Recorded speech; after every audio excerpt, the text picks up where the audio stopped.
Hey guys, welcome back to Crypto Talk.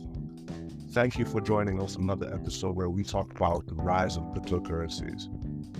On our first episode, we talked about where it all started, from the conception to its practical use cases as an exchange.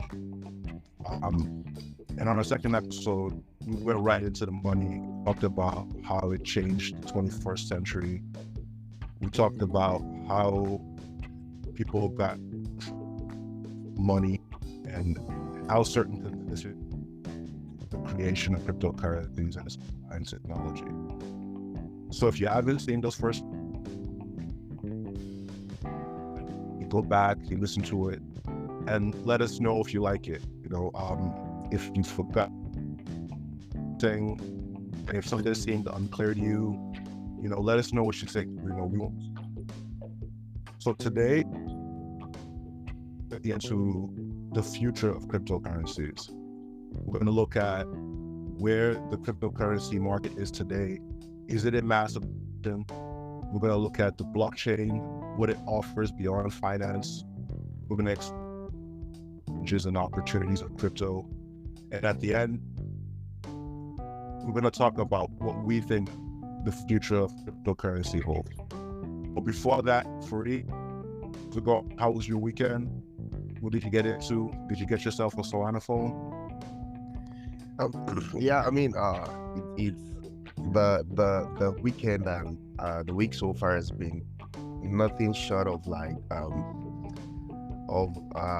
amazing, right? I mean, we saw different kind of meme coins popping left and right, and that also translated into some tangible thing in the crypto space. Talking about the Solana phone. I mean, I read the news when it came out about how the Solana phone actually sold out due to the uprise trajectory on Bonk.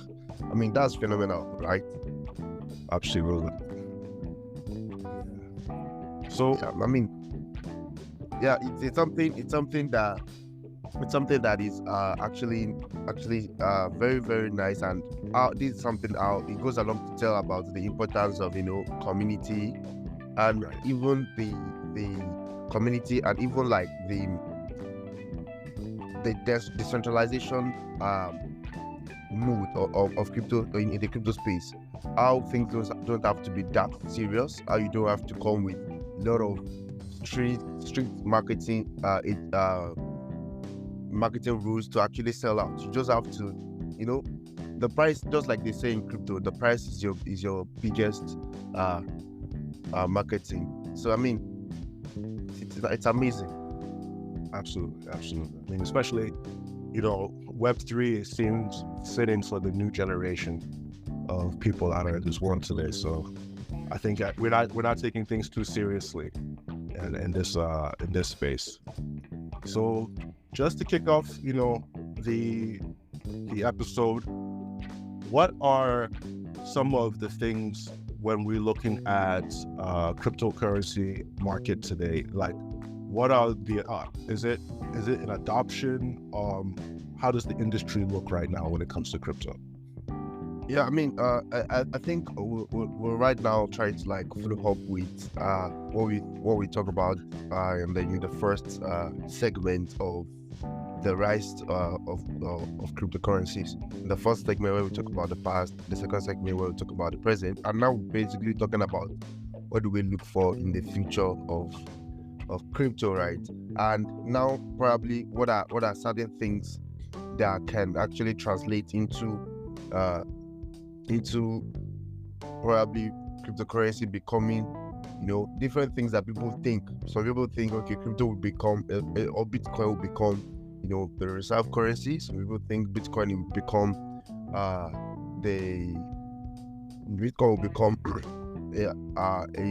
kind of just like gold, right? So but then Commodity. Yeah, a commodity in terms of I'm looking for the words in terms of you being able to have gold and actually save gold to offset your risk with probably fiat currencies. But right now, before these things can be possible, there has to be what is called mass adoptions and some other things that come with it, right? So right now we're already seeing crypto being able to actually bring what is called mass adoption due to certain factors. And one of these factors is basically how cryptocurrency can basically improve the remittance market, right? So uh, remittance is basically when you basically send money or receive money, right? Like you receive money from a country, but from the offshore market, from the foreign economies, right? Probably someone in Ghana send me money, probably someone in United States send me money, and I'm right here in Nigeria. So that's basically remittances. And the remittance market is actually not a small market at all. It's actually hundreds of billions in US dollars. So right in 2022, we actually saw about probably uh, 50 above $50 in remittances in Nigeria. So basically, what I think, what the problem we have with remittances right now, and how crypto can basically solve some of these issues to actually uh, tilt towards mass adoption. One of the major problems that we have with remittances is that there's high transaction cost. This is actually known to everybody around the world, not only in the African demographic, but actually the whole world, right?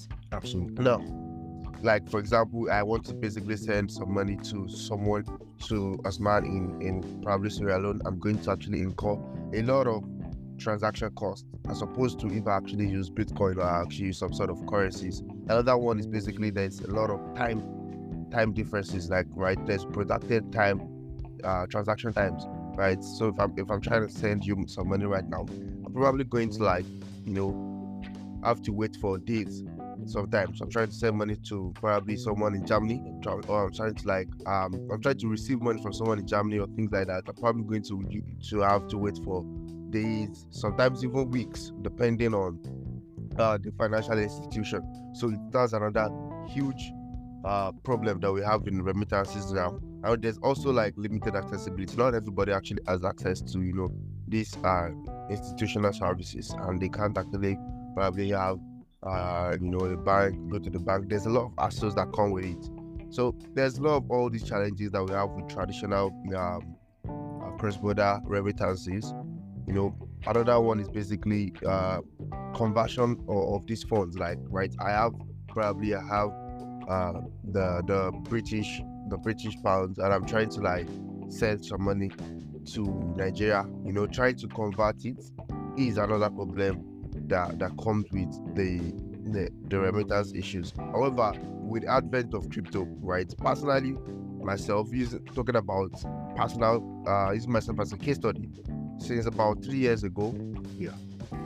trying to send money offshore, starting to send money to someone outside Nigeria or outside whatever country I am, it actually cost me.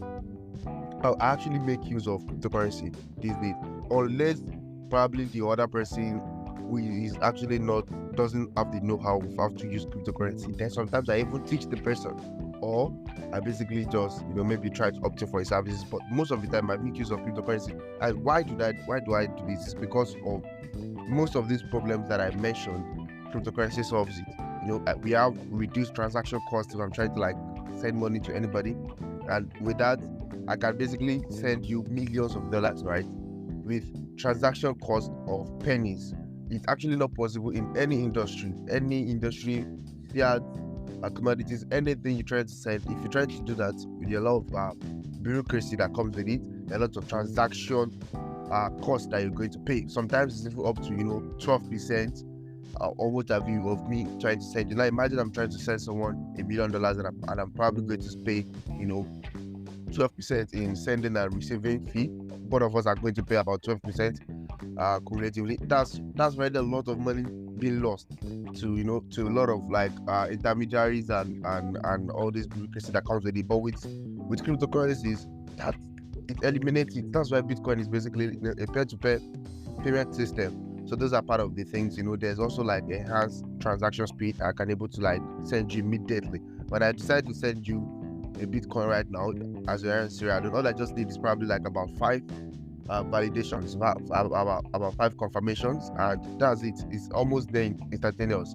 Within a few minutes, or within, if it's depending on the blockchain, sometimes within seconds, you get your funds, right?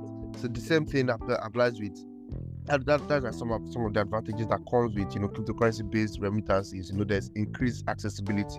All you just need is to have a digital wallet and an internet connection, right? So you just have a phone, a laptop, whatever you have, and which almost everybody has these days. Then you become part of the bank and not the unbanked, right? So these are some of the things, and also talking about the security and transparency that cryptocurrency comes with, right? How the concept of immutability of blockchains, and that blockchains are transparent, right? Public blockchains are transparent. You can basically validate and check things online and make sure there isn't any problem at all, right? So another thing is when you try to send money, a lot of people like talk about how there is issues with actually trying to send money with crypto, and then there's volatility. But then with the advent of USDC or stable coins generally, you don't necessarily have to wait to try to wait for a low volatility before you can be able to send and receive money. You can actually just convert your money to stable coins, and you don't have the problem that you would have if you actually try to send some money in probably British pound to Naira, and then before the whole 1 week of protected time, Naira has devalued, or a lot of other issues that come with it, right? So those are part of the things that helps with that crypto solves and can help stimulate mass adoption in the cryptocurrency space. And then that I believe will actually get towards crypto being like a major player in the world probably years to come. So that's not the other things that can actually stimulate mass adoption is like crypto actually gives an opportunity for a lot of poorly banked countries or poorly banked economy, or people that are not banked in the world. Right now, looking at statistics, there are about 1.7 billion people around the world who don't have access to financial institutions, right? They're basically the unbanked, and that's already 1/4 of the world population. That's quite a lot. So crypto actually solves these issues, right? It tries to bridge this lacuna. You basically, all you just have to do is to just know how to use a wallet and a mobile phone, and you're good to go. There are a lot of other things that comes with that can stimulate mass adoption of the cryptocurrency space. The fact that crypto acts and increased transparency in transactions, right? I don't have to trust the public ledger of the private ledger of UBA, and I don't have to trust UBA that UBA is going to do me right and it's not affordable and I can trust them. I only need to trust the code with cryptocurrencies. So these are things that are going to stimulate mass adoption. We're talking about the another thing is how cryptocurrency has actually improved the job markets, right? So it brings another economic impact into the world by actually bringing certain jobs that are otherwise not available. Crypto as a distinct sector has come with certain jobs or promoted certain jobs. Talking about jobs like probably community moderators, blockchain developers, and all these kind of things are things that crypto has actually brought on board. So yeah, those are that talking about how mass adoption can be the future of crypto and make crypto what people think about a particular distinct sector that can actually be a reserve currency. It's just towards having mass adoption, and these factors I think will stimulate mass adoption in the future. Yeah, absolutely. I think you hit the nail on the head there. One of the biggest things is to see crypto having a practical use, and as you pointed out, payments, remittance payments, getting and as far as economic wise, getting money to be able to move from one end to another without any intermediaries is definitely a plus. And you did point out there that sometimes you had to educate the person. I think that's a really big factor when you're looking at adoption with cryptocurrency. Now, if we're moving outside of the finance aspect of the blockchain, we're going to talk about a little bit, what we can do with blockchain outside of finance. And one of the things when you think about blockchain, you're thinking about decentralization and you're thinking about trust. That means the information should be accessible to anyone, anywhere, without any intermediaries. And you know that the code is immutable, you know that it can't be changed, so that means you can trust it. And when you look at it through that scope, one of the things that you can actually do with blockchain is implement voting and record management systems. And by blockchain voting, imagine you have transparency on all the votes without seeing people, hearing one part of the government saying that these votes are not valid. These are there's a lot of people who voted who weren't supposed to vote. You see that a lot, especially over here in Sierra Leone. That was things that they were talking about in the previous election. So a blockchain style voting allows you to be pseudo-anonymous, allows accurate open ledger record keeping to take place.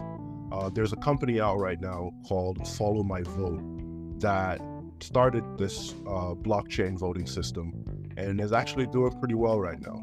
Another thing, like when it going into record management, you can see it play out in also organizations as well as governments.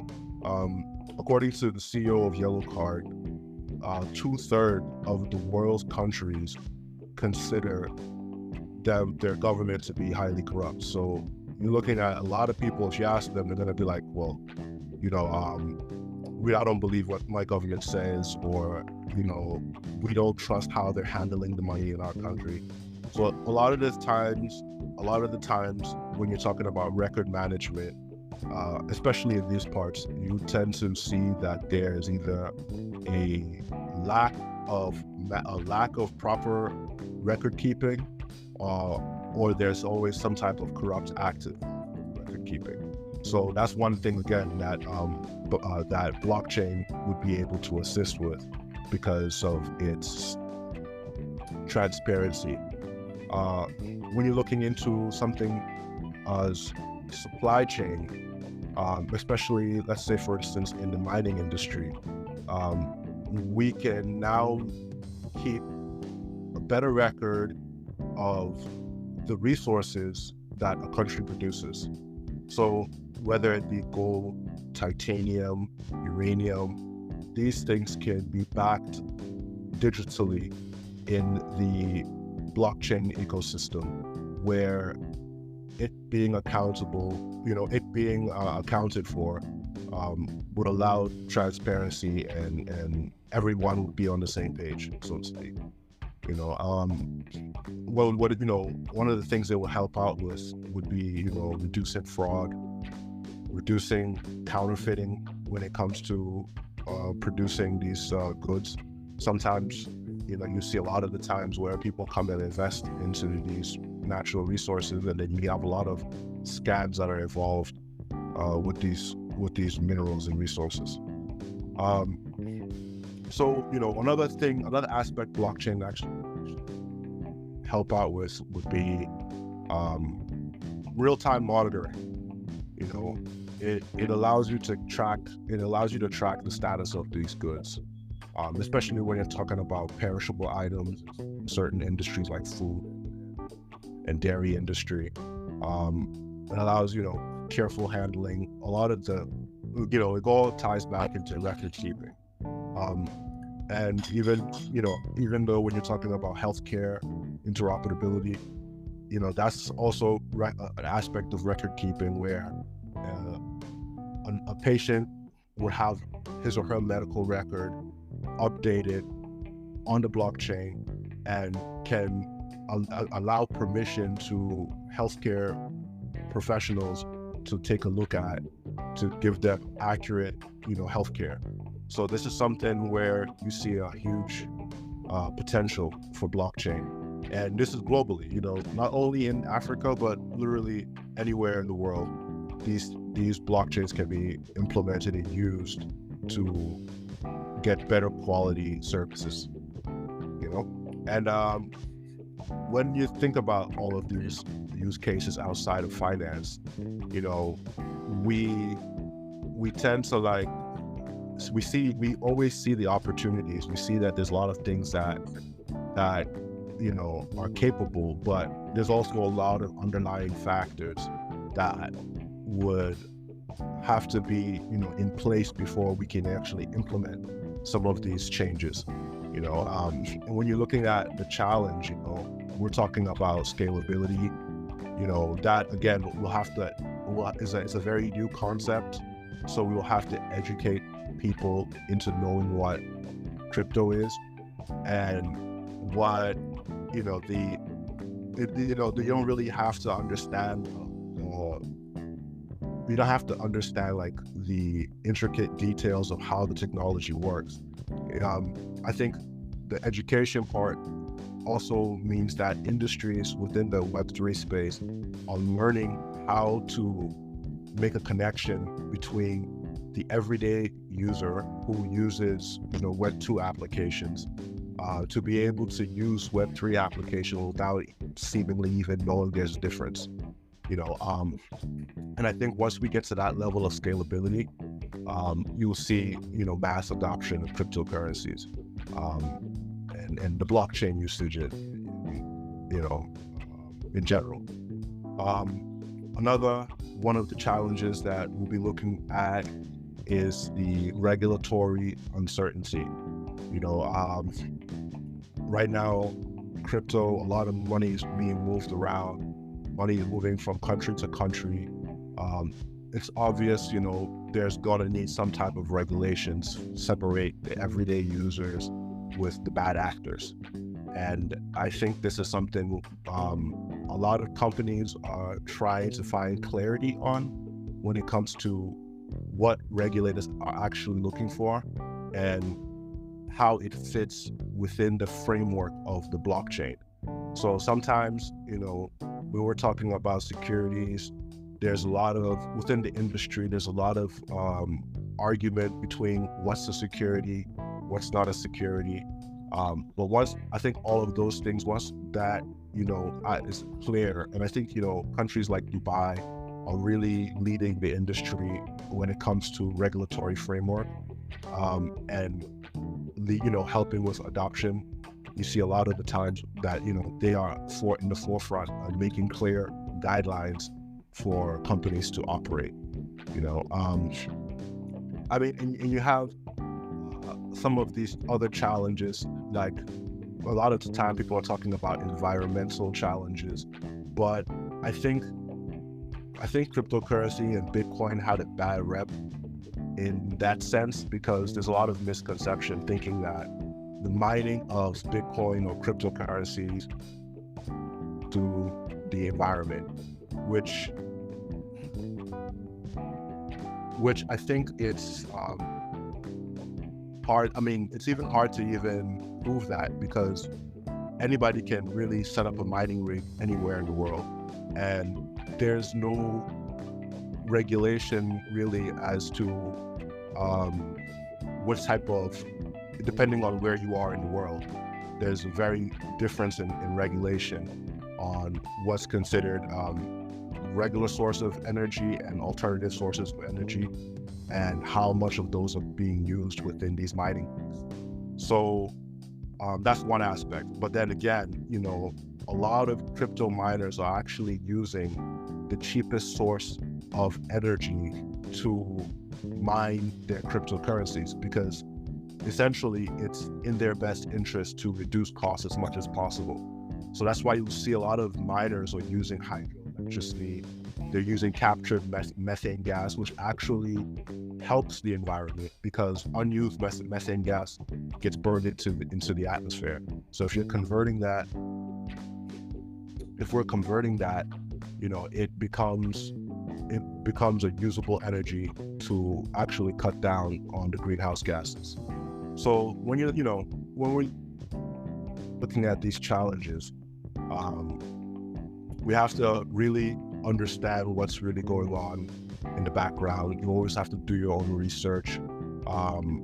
And there's also, a lot of opportunities available as well.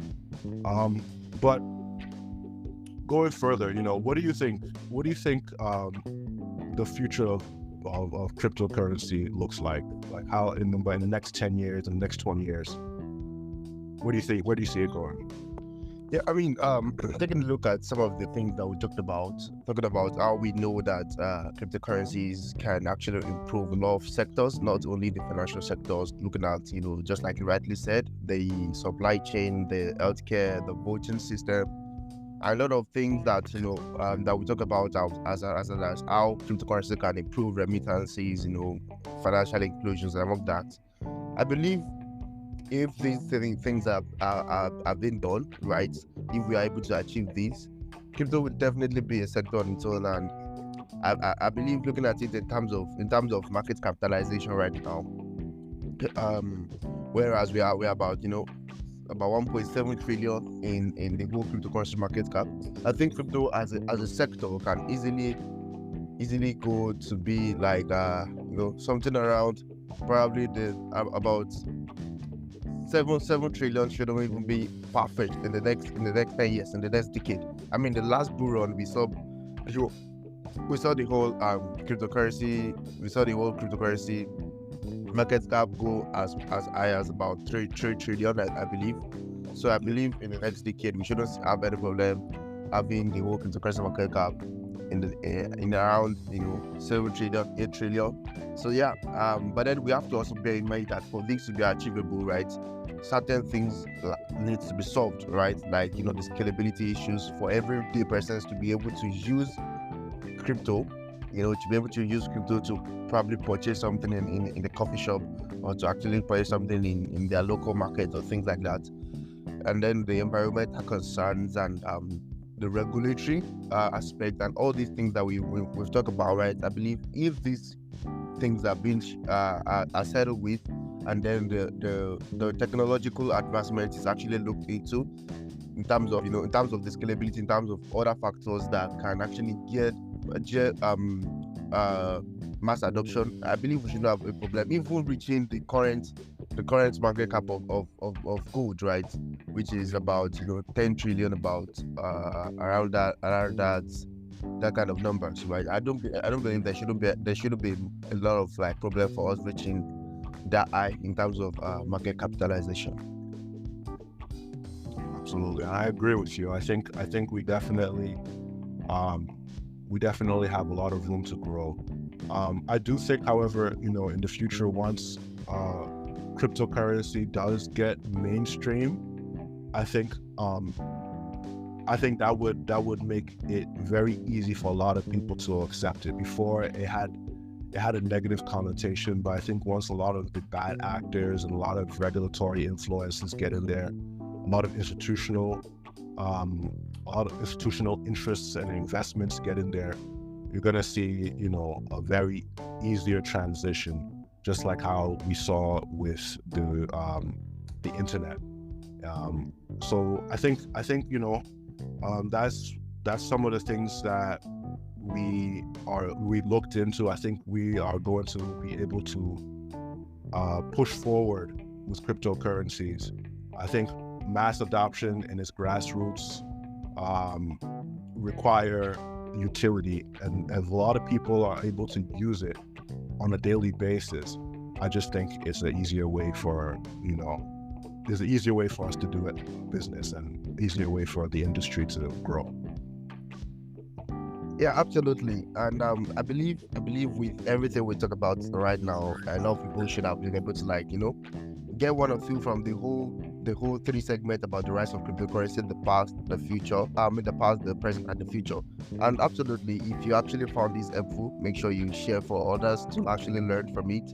And don't forget to drop a comment below what you think, and also your prediction. What do you think Bitcoin will be, or cryptocurrency will be in the next 10 years, in the next decade? Do have a wonderful time, and catch you next week, Wednesday, same time. All right, take care, guys.